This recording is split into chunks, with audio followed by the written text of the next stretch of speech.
my coworker is Caucasian.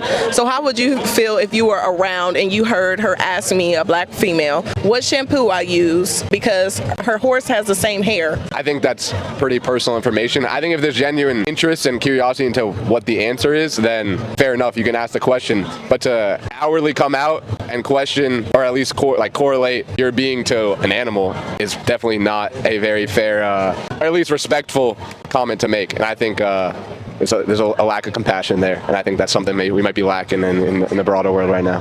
I would say it's important not to assume the worst. I think obviously the conclusion there was the worst, and that it was a lack of compassion in what they were saying.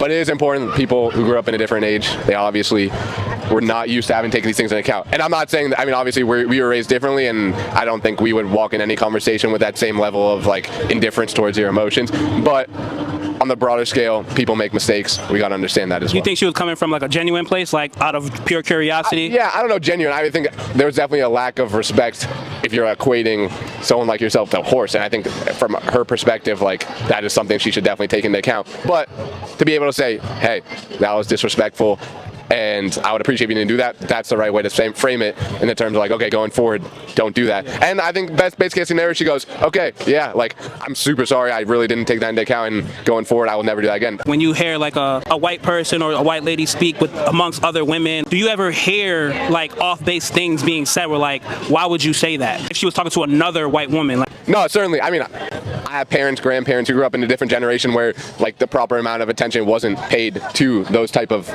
feelings and how you would maybe react to that, and that was just something they never took into their calculus. So I think I definitely hear that, but I think the most constructive way forward, which I think a lot of people, and fair enough, if you're offended, the automatic reaction is yo, what the f***?